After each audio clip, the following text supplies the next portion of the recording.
नमस्कार, मैं हूं आपके साथ अभिषेक। भारतीय राष्ट्रीय भुगतान निगम यानी एनपीसीआई ने 2016 में यूपीआई लॉन्च किया था। आज 9 सालों के भीतर यूपीआई भारत ने डिजिटल भुगतान को सरल, तेज और सुलभ बना दिया है और अब तो भारत इस क्षेत्र में दुनिया का नंबर 1 देश बन गया है। आज मोबाइल फोन पर बस कुछ ही टैप से यूजर्स व्यापारियों को भुगतान कर सकते हैं, व्यापारी रिसीव कर सकते हैं, दोस्तों के पैसे ट्रांसफर हो रहे हैं या अपने बैंक खातों का प्रबंधन आराम से कर पा रहे हैं। इसकी सुविधा और गति ने इसे एक लोकप्रिय विकल्प बना दिया है जो लेन देन को पारदर्शी बनाने के साथ साथ एक तरफ तो व्यापारियों को रोजाना बैंक जाने की झंझट से भी मुक्ति दिलाता है, तो वही अकाउंटिंग को भी प्रभावी बनाते हुए टैक्स चोरी पर भी कहीं ना कहीं लगाम लगा रहा है। हाल के दिनों में ऐसे कई मामले सामने आए, जब समोसे बेचने वाले से लेकर सब्जी का व्यापार करने वाले लोगों को 25 लाख रुपए तक टैक्स भरने का नोटिस मिल गया। टैक्स चोरी पकड़ने के अलावा भी ऐसे कई सारे फायदे हैं, जिसने यूपीआई को एक प्रभावी भुगतान प्रक्रिया भी बना दिया है। इसमें हर तरह का हिसाब किताब है। आज यूपीआई के फायदों पर विमर्श करेंगे, लेकिन पहले ये रिपोर्ट।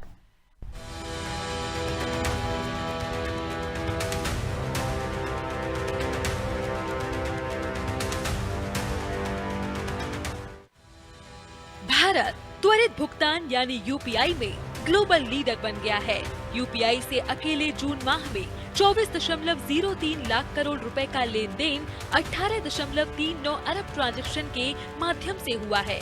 अंतर्राष्ट्रीय मुद्रा कोष यानी IMF ने यह जानकारी देते हुए भारत की तारीफ भी की है। बीते महीने सालाना आधार पर यूपीआई लेन देन की संख्या में 32% की वृद्धि दर्ज की गई है।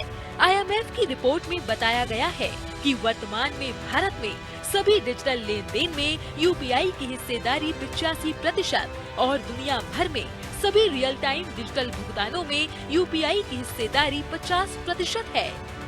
रिपोर्ट में आगे कहा गया कि भारत में यूपीआई प्रतिदिन 64 करोड़ से ज्यादा लेन देन संभालता है, जो वीजा जैसी वैश्विक दिग्गज कंपनियों से कहीं ज्यादा है। आपको बता दें कि यह उपलब्धि काफी महत्वपूर्ण है, क्योंकि यूपीआई केवल 9 वर्षों में इस मुकाम तक पहुंच गया है। यूपीआई प्लेटफॉर्म वर्तमान में 49.1 करोड़ व्यक्तियों और 6.5 करोड़ व्यापारियों को सेवाएं प्रदान करता है और 675 बैंकों को एक ही प्रणाली के माध्यम से जोड़ता है। इसने वित्तीय समावेशन को बढ़ावा देने में महत्वपूर्ण भूमिका निभाई है, जिससे देश भर के लोगों, विशेष रूप से ग्रामीण और छोटे शहरों के लोगों को आसान और किफायती तरीके से डिजिटल वित्तीय सेवाओं तक पहुंचने में मदद मिली है। यूपीआई की शुरुआत एक भुगतान प्रणाली के रूप में हुई थी। यह अब सार्वजनिक डिजिटल बुनियादी ढांचे में एक वैश्विक मानक बन गया है। यूपीआई का प्रभाव केवल भारत तक ही सीमित नहीं है। यह पहले से ही संयुक्त अरब अमीरात, सिंगापुर, भूटान, नेपाल, श्रीलंका, फ्रांस और मॉरिशस सहित 7 देशों में मौजूद है। फ्रांस में इसकी शुरुआत यूरोप में इसके प्रवेश का प्रतीक है, जिससे वहां यात्रा करने वाले या रहने वाले भारतीय निर्बाध भुगतान कर सकेंगे। वहीं भारत ब्रिक्स समूह में भुगतान मानक के रूप में यूपीआई को अपनाने की भी वकालत कर रहा है, जिसमें हाल ही में 6 नए सदस्य देश शामिल हुए हैं। अगर इसे स्वीकार कर लिया जाता है तो इससे सीमा पार भुगतान तेज, सस्ता और अधिक सुरक्षित हो सकता है, जिससे वैश्विक डिजिटल लीडर के रूप में भारत की स्थिति और मजबूत होगी।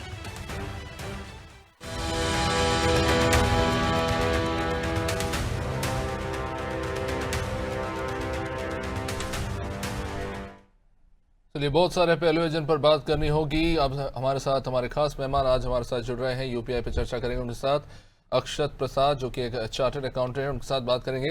अक्षत जी, एक कीर्तिमान कह सकते हैं भारत में डिजिटल ट्रांजैक्शन को देखकर हम देख रहे हैं और काफ़ी सारे नए रिकॉर्ड बहुत तेज़ी से बनते आ रहे हैं। जिस तरह से हम कह सकते हैं इंफ्रास्ट्रक्चर डेवलपमेंट हो रहा है, उस हिसाब से कह सकते हैं डिजिटल ट्रांजैक्शन भी बहुत तेज़ी से बना है और व्यापक स्तर पर लोग इसका बड़ी आसानी से इस्तेमाल कर रहे हैं।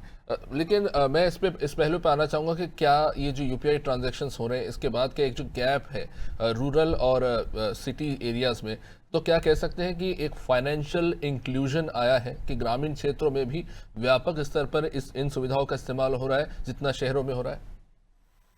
बिल्कुल सर, ग्रामीण स्थितियों में भी अगर ग्रामीण क्षेत्रों में अपन देखें तो ज्यादातर बैंकिंग इतना ज्यादा स्ट्रांग नहीं था। ज्यादातर कोऑपरेटिव बैंक है वहाँ उनकी रीच थी, लेकिन यूपीआई के आने के बाद से छोटे छोटे जो वेंडर्स है वहाँ पर, तो अगर एक चाय का ठेला लगाने वाला पर्सन हो या फूल बेचने वाला इंसान या एक छोटा कोई भी इंसान हो वो भी आज यूपीआई वगैरह के माध्यम से पेमेंट एक्सेप्ट कर रहा है, पेमेंट कर पा रहा है। उसके लिए एक जी। तरीके से इकोनॉमी से जुड़ने का एक जरिया यूपीआई बन गया है। आज कोई भी शहर में बैठा व्यक्ति है, उसको गांव से अगर कुछ सामान, गांव में बैठे व्यक्ति से भी अगर बिजनेस करना है, ऐसा नहीं है कि उसको पेमेंट करने में कोई इशू आ रहा है कि वहां पर बैंकिंग इतने अच्छे तरीके से इंफ्रास्ट्रक्चर डेवलप नहीं है। यूपीआई के माध्यम से घर में बैठे बैठे 24 घंटे में कभी भी वो पेमेंट कर सकता है। इसने इकोनॉमी को स्मूथ कर दिया है और बड़े शहरों और छोटे शहरों के बीच में गैप था उसको ब्रिज कर दिया। हम्म। लेकिन अक्षय जी, बहुत सारे इसके पहलू है, लेकिन मैं सबसे इंपॉर्टेंट एस्पेक्ट पे आना चाहूंगा। यूपीआई ट्रांजैक्शन कितना ट्रांसपेरेंट है इन अ वे ऑफ, जैसे बैंकिंग के क्षेत्र में, अकाउंटिंग के क्षेत्र में, और खास तौर से क्योंकि हम बात करें यहाँ पे खुदरा विक्रेताओं के बारे में, जिनको सबसे ज्यादा कह सकते हैं एक तरह से ये सुविधा उपलब्ध हुई है।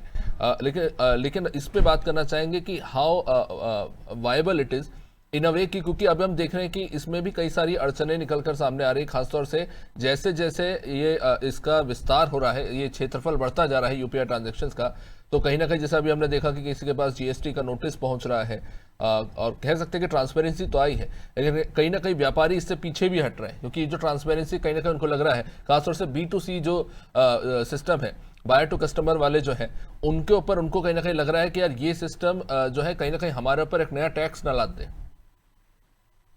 सर आपका कहना सही है कि इसमें उनके जो ट्रांजैक्शन हैं वो एक तरीके से मॉनिटर हो पा रहे हैं कि वो कितना क्या लेन देन कर रहे हैं अपने बिजनेस में। एक्चुअल में देख आपकी आवाज हाँ, आपकी आवाज बीच में थोड़ी कटी थी, आप फिर से बोलिए, मुझे क्लियर हो जाएगा जी। मैं कहना चाह रहा था कि जो छोटे व्यापारी हैं जिन लोग को भी नोटिस इशू हुए हैं, उनके पास गवर्नमेंट ने उनको एक चीज कही है कि गवर्नमेंट का इंटेंशन कहीं भी व्यापारियों को परेशान करना नहीं है। गवर्नमेंट उन्हें एक फैसिलिटी प्रोवाइड करेगी कि जो भी ट्रांजैक्शन उनके बैंकिंग के थ्रू हुए हैं वो उसको जस्टिफाई करे कि जो भी उनके बिजनेस से रिलेटेड ट्रांजैक्शन है उसके ऊपर उन्हें टैक्स पे करना पड़ेगा, जो कि हर बिजनेसमैन को करना पड़ता है, चाहे वो किसी भी तरीके से अपना टर्नओवर करे, चाहे बैंकिंग से करे या कैश के थ्रू करे। अगर कुछ पर्सनल नेचर के ट्रांजैक्शन है तो उसको बाइफरकेट करे। और गवर्नमेंट का क्योंकि विजन यही है कि इस तरीके से पेमेंट को सीमलेस बनाया जाए ताकि जो बिजनेसमैन है उनको पेमेंट फास्ट मिले, इकोनॉमी बूस्ट अप हो। तो जो ये छोटे मोटे अड़चने हैं कि भाई नोटिस वगैरह आ रहे हैं, ये हम देखा जाए तो 1% चांसेस है, केसेस हैं जिसमें व्यापारियों को थोड़ी परेशानी हो रही है।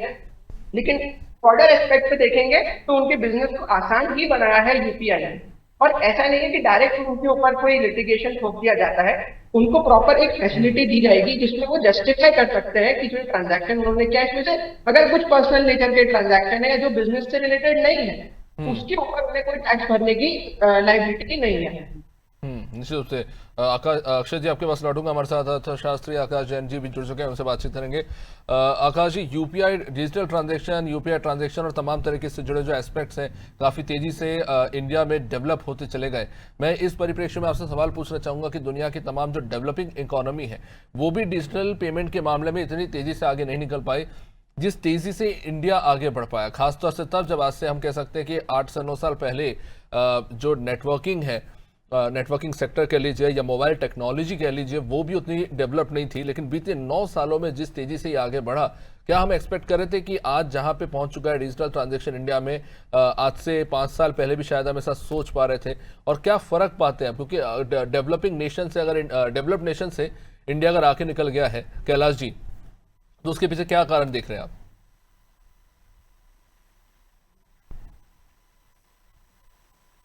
कैलाश जी, आप तक आवाज पहुंच रही है?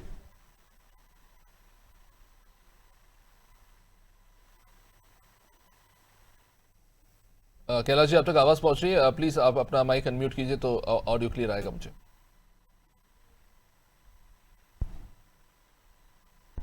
चलिए, कुछ टेक्निकल प्रॉब्लम है, वापस लौटेंगे। अक्षय जी, मैं आप ही के पास आना चाहूंगा। चलिए, योगेश हमारे साथ जुड़ गए इस वक्त इंदौर से।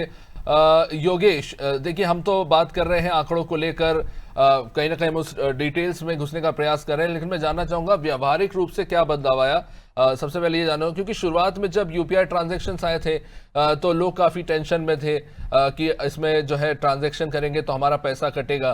फिर भारत पे से लेके पेटीएम, गूगल पे, सब इसमें कूद पड़े, अलग अलग जो एनबीएफसी कंपनीज थी वो भी इसमें शामिल हो गई। आज और आज से 6 साल पहले दुकानदार क्या फर्क देख रहे हैं, मैं चाहूंगा कि उस बारे में दुकानदार से पूछे कितना फायदा उन्हें हुआ, कौन कौन से कन्वीनियंस उन्हें हुए और क्या क्या चैलेंजेस वो देख रहे हैं, वो भी जानना चाहेंगे। योगेश जी अनम्यूट कीजिए, ऑडियो नहीं आ रहा है।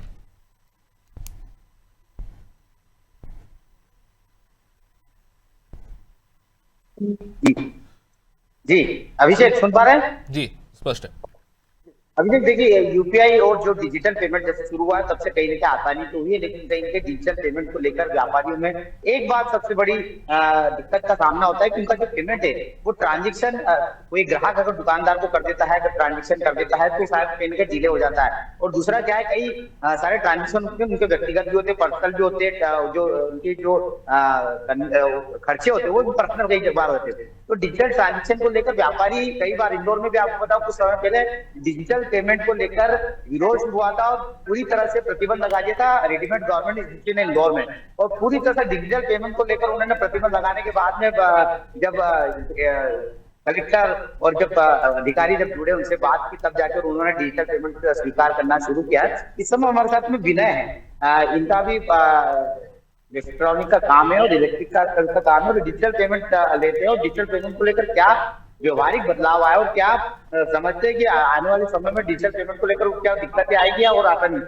विनय, डिजिटल पेमेंट को लेकर किस तरह से जब से शुरू हुआ डिजिटल पेमेंट, कोविड के बाद ज्यादातर डिजिटल पेमेंट पर ट्रांजेक्शन हो रहे हैं, डिजिटल पेमेंट को लेकर क्या विसंगतियां है और क्या समझते हैं कितना आसान होगा और आने वाले समय में फ्यूचर में कैसे आप उसको देखते हैं? ठीक है, बढ़िया है। कम हो गया है, बढ़िया है। नहीं तो क्या दिक्कतें आती है, जो है क्या दिक्कत आती है, किस तरह की दिक्कत होता है, किस तरह की व्यवहारिक दिक्कतें आपकी डिजिटल पेमेंट को लेकर और जिस तरह से अभी नया एक फॉर्मूला गवर्नमेंट ने योगेश उनसे सीधे पूछिए कि पहले जब शुरू में नया नया आया था तब कैसा लगता था, अब जब इतने सालों से यूपीआई यूज कर रहे हैं तो क्या फर्क देख रहे हैं, बस इतना बेसिक उनसे पूछ लीजिए। आपने सुना हमारे अभिषेक की आवाज की किस तरह का बदलाव देखते हैं, पहले डिजिटल पेमेंट से शुरू था, अब कितना आसान है? अब बढ़िया होता है, इसी है। और आप जब डिजिटल पेमेंट जब ट्रांजेक्शन लेते तो किस तरह की आसानी होगी पहले और अब? पहले तो बहुत अच्छी था, अभी भी बहुत अच्छी है। कैश ट्रांजेक्शन में कई बार होता होगा, कई लोग कैश ट्रांजेक्शन करते हैं तो कैसे आप उसको मेंटेन करते हैं? डिजिटल पेमेंट आप आसानी मानते ज्यादा और कोई दिक्कतों का सामना करना पड़ रहा है? जो योगेश, जो लोग उधार लेते हैं उनको लेकर क्या किस तरह से यूपीआई काम करता है? ये एक बड़ा सवाल है कि कई लोग कई बार आपको कई क्रेडिट पर माल देना है या क्रेडिट पर लेना है तो उनसे कैसे आप डील करते हैं? ऑनलाइन आया तो ऑनलाइन सब लोग उधारी कैसे? उधारी लगभग बंद हो गई। अभिषेक, उधारी लगभग बंद हो गई जब से डिजिटल पेमेंट आया, क्योंकि कहीं ना कहीं दुकानदार मानते कि ऑनलाइन पेमेंट से वो कहीं ना कहीं उधारी देने से बच रहे हैं। हमारे साथ कुछ और दुकानदार, उनसे ही बात करने की कोशिश करेंगे किस तरह से डिजिटल पेमेंट के बाद में क्या आपका नाम बताइए? प्रिंस पंचाल। प्रिंस, से बताइए कि डिजिटल पेमेंट के आने के बाद में किस तरह का बदलाव आया है पहले और अब में, किस तरह का बदलाव देखते हैं आप? पहले और अब में बदलाव मतलब काफी अच्छा हो गया है। ऑनलाइन पेमेंट कहीं से भी कस्टमर कोई भी आता है तो कहीं से भी हो जाता है, जैसे व्हाट्सएप वगैरह पे से पेमेंट डाल दिया, बहुत सारी चीजें, मतलब कुल मिला के बाद एक कस्टमर का पेमेंट भी फास्ट हो गया है और जो ऑनलाइन पेमेंट हुए कुछ भी कस्टमर कर सकता है। एक और सवाल है कि कई बार क्या होता था कि एक अमाउंट लेने से आदमी टैक्स से बच जाता था, लेकिन अब इसमें ट्रांजेक्शन होने से 100% टैक्सेबल हो गया मामला, क्योंकि आपको बिल्कुल जिनाइन जो पेमेंट ट्रांजेक्शन होते हैं, तो ये कैसे मेंटेन करते हैं आप?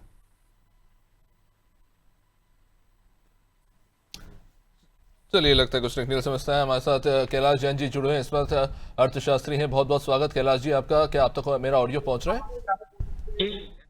जी कैलाश जी, मैं एक इंपॉर्टेंट सवाल पे आऊंगा कि सवाल तो बहुत सारे इस ट्रांजैक्शन सिस्टम को लेके हम बात कर रहे हैं कि किस तरह से तेजी से आगे बढ़ा। तो मैं सवाल आपसे तब यही पूछ रहा था कि तमाम दुनिया के डेवलप्ड नेशंस हैं जहां पर वायसा से लेकर तमाम ऐसी टेक्नोलॉजीज हैं, क्या कारण रहा कि इंडिया में डिजिटल पेमेंट की टेक्नोलॉजी इतनी आगे निकल गई कि बाकी तमाम ट्रांजैक्शन मोड्स को इसने पीछे छोड़ दिया, जिसका नतीजा है कि फॉरेन कंट्रीज भी आज एक तरह से कह सकते हैं कि इंटरनेशनलाइजेशन हो रहा है यूपीआई का। क्या इसके प्राइम फैक्टर्स आप देखते हैं जिसके चलते यूपीआई इतना तेजी से आगे बढ़ा? 32% ग्रोथ है पर ईयर ट्रांजेक्शन ग्रोथ है इंडिया में यूपीआई की। सर उसका मेन रीजन ये है, एक तो पॉपुलेशन इंडिया की हम्म। है ना, उसका भी रीजन है। दूसरा रीजन ये होता है कि अपने यहाँ पे जो पेमेंट्स है वो कॉइन्स वगैरह है, हम्म। कई शहरों में कॉइन्स बंद है, बैन है। तो लोग पेमेंट्स करना है अगर वो छोटा पेमेंट, तो उसके लिए वो बैंक से भी करेंसी नहीं मिलती, छोटी करेंसी। तो लोग प्रेफर करते हैं कि वो यूपीआई से ट्रांजेक्शन करें। इस वजह से छोटे दुकानदार, सब्जी वाले हो गए चाहे दूध वाले हो गए, वो भी यूपीआई से पेमेंट ले रहे हैं। इस वजह से इसका इकोनॉमिक ग्रोथ जो है वो इंडिया में सबसे ज्यादा है। जी, एक तो सिक्योरिटी एस्पेक्ट है, केस इन पॉइंट कि आपको ज्यादा Security बल्क भी है। में कैश लेके नहीं घूमना पड़ता। लेकिन मैं थोड़ा इससे स्टार्टिंग में आना चाहूंगा, जब ये आया था तब स्टिकर्स जो है लगाए जा रहे थे, जो भी मर्चेंट कंपनीज उनके द्वारा, बट इवेंचुअली उनको भी एक प्रॉब्लम समझ आया कि दुकानदार हर एक ट्रांजेक्शन को फोन में नोट नहीं कर सकता।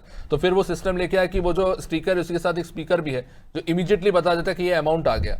तो एक चीज और देखने को मिली है कि कन्वीनियंस आ गया और लगातार डेवलप होती चलेगी टेक्नोलॉजी। इसके चलते खासतौर से फुटकर विक्रेताओं को बड़ा फायदा हुआ। बिल्कुल राइट जी। और कैलाश जी, एक इंटरेस्टिंग समस्या अब निकल के सामने आ रही है। खैर ये समस्या तो नहीं है, ये एक विडंबना कह सकते हैं कि आज इसके चलते जो फुटकर विक्रेता है, फल सब्जी विक्रेता से लेकर समोसे वाले से लेकर मिठाई वाले तक, उनके पास अब जीएसटी के भी नोटिस पहुंच रहे हैं, क्योंकि जो ट्रांजैक्शन का ट्रेल है, उसका जो मंथली अमाउंट जो निकल के आ रहा है, कहीं ना कहीं उससे पता चल रहा है कि जो टैक्स लिमिट है उसके अबव की अर्निंग हो रही है। ऐसे में बेंगलुरु में भी रिसेंटली एग्जांपल देखने को मिला जहां पे उन्होंने यूपीआई को बंद कर दिया और बोला कि नहीं, आप टैक्स से कैश में आप परचेसिंग कीजिए। क्या लगता है कि अगर इसे इस तरह से आगे बढ़ाया जाएगा तो क्या यूपीआई के ट्रांजेक्शंस में गिरावट देखने को मिलेगी? नहीं, एक्चुअली क्या होता है कि इकोनॉमी के हिसाब से अगर आप फ्रॉड ट्रांजेक्शन कर रहे हैं, किसी को अपना अकाउंट से वो किसी और को दे रहा है ट्रांजेक्शन करने, अब छोटे दुकानदार फल वाले की डेली की सेल क्या होगा, 2000 3000 5000 रुपए मंथली मोड पे, ईयरली मोड पे भी देखे तो वो टैक्स स्लैब में नहीं आएगा कभी। लेकिन अगर वो अपना मिसयूज के हिसाब से किसी और को देता है ट्रांजेक्शन करने के लिए, तो उसका ट्रांजेक्शन करोड़ों में जाएगा, और वो जब करोड़ों में जाएगा तो वो टैक्स तो पे बनता है ना। इसमें एक और चीज होती है, अभी मैंने कल ही पेपर में देखा था कि कोई सब्जी वाले थे, वो किसान था, उसको भी टैक्स का नोटिस गया करीब करीब 2 करोड़ रुपए से ऊपर का। तो उसका क्या था, वो तो कच्चे फलों पे या अनाज पे तो कोई टैक्स लगता नहीं है, उसका वो ट्रांजेक्शन कर रहा, तो वो जीएसटी वालों को बताएगा वो चीज की, सर मैं तो कह रहा हूँ मुझे ट्रांजेक्शन हो रहा है, उसमें कोई ट्रांजेक्शन करना नहीं है उसको।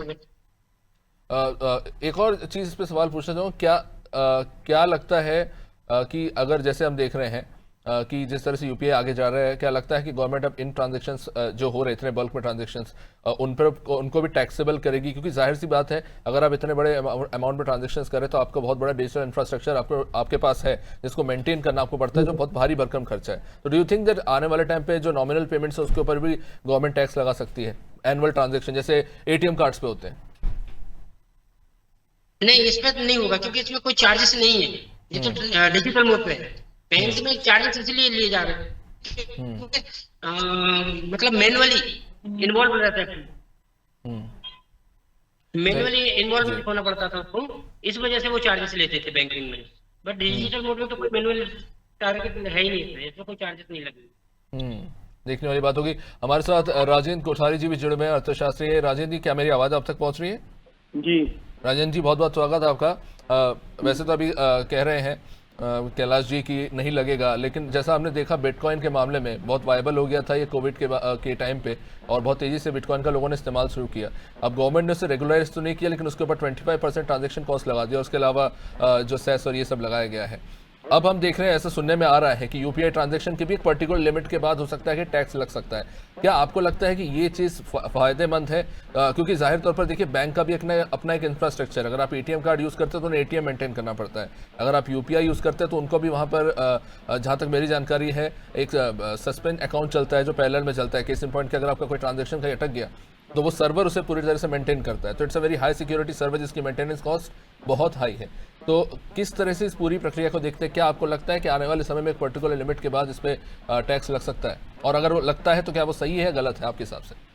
देखिए, टैक्स लगेगा और इसलिए लगेगा कि हम तो आश्चर्यचकित होंगे कि एक एक समोसे वाले का टर्नओवर रोज का 50,000 रुपए है या 70,000 रुपए है, तो वो तो टैक्सेबल रेंज में आ जाएगा। तो धीरे धीरे जो हमारे यहाँ पे हम कैश ट्रांजैक्शन की बात करते थे, या जिसको कहते हैं हम कैश ट्रांजैक्शन नॉन टैक्सेबल और टैक्सेबल, तो सारे लोग उस रेंज में आ जाएंगे। क्योंकि अभी जो दिक्कत है वो ये है कि आज की तारीख में तो लोग स्कूल की फीस दे रहे हैं 1 लाख रुपए, जी उसका अकाउंट नहीं बन रहा। तो इस तरह से सारे लोग टैक्स के नेट में तो आएंगे धीरे धीरे। राजन जी, बैंकिंग के सेक्टर को लेकर क्या लगता है, क्या इससे लायबिलिटी बढ़ेगी या घटेगी? क्योंकि हम अभी नोटिस कर रहे हैं, क्योंकि खासतौर से शहरी क्षेत्रों में भी अगर आप अभी एटीएम में जाए तो आपको बड़े नोट ज्यादा मिलेंगे, छोटे मिलेंगे नहीं, क्योंकि ये ट्रांजेक्शन्स यूपीआई पे हो रहे हैं। और दूसरा बदलाव ये देखने को मिल रहा है कि बैंक में कर्मचारियों की संख्या घट रही है, क्योंकि सारे काम ऑनलाइन हो रहे हैं। तो is it a positive sign that machines are replacing our jobs in a वे?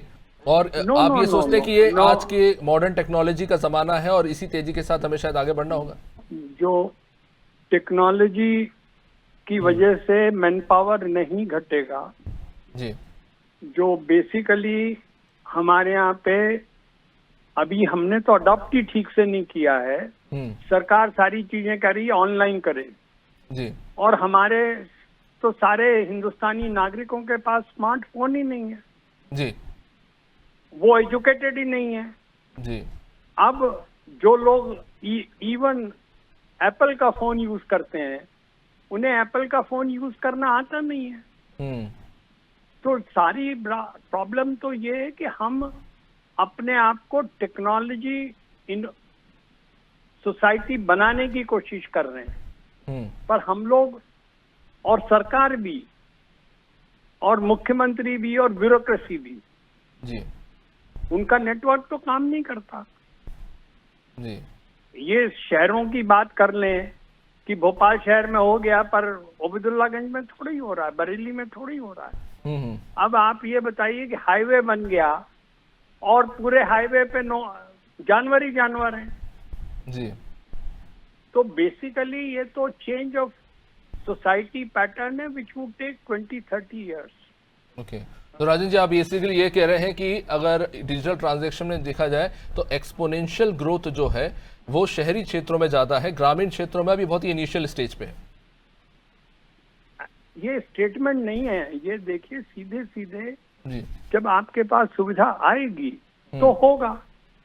शहर में क्योंकि सुविधा आ गई है और लोग अब कैश लेके नहीं चलना चाहते जी, और सब्जी वाला भी पेमेंट ले रहा है, उस तरह से तो डिजिटल ग्रोथ आ रही है।